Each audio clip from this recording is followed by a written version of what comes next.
Chào các bạn, chào mừng các bạn đã quay trở lại với kênh YouTube của mình. Và đúng như phần tiêu đề, trong video này thì mình sẽ gửi đến các bạn một cái event nho nhỏ để có thể tặng các bạn một chiếc vòng đeo tay Huawei TalkBand B5.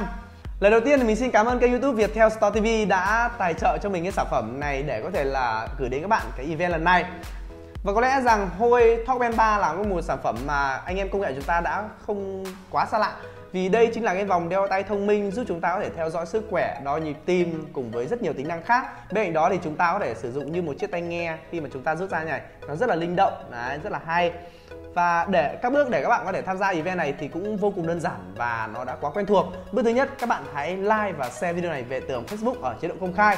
Bước thứ hai, các bạn hãy đăng ký kênh YouTube của Viettel Store TV cũng như là kênh YouTube của mình. Bước thứ ba, các bạn hãy comment một điều bất kỳ về kênh YouTube hay là về sản phẩm này. Bước thứ tư, các bạn hãy điền vào form mình để ở phía phần mô tả hoặc là cái phần ghi comment luôn. Thời gian diễn ra event ngay từ khi video này được public đến hết ngày mùng 6 tháng 4 năm 2019. Và mình sẽ random tìm ra người may mắn trúng thưởng được chiếc Huawei TalkBand B5 này nhé. Một lần nữa cảm ơn các bạn đã luôn quan tâm và ủng hộ mình trong suốt thời gian qua. Chúc các bạn may mắn.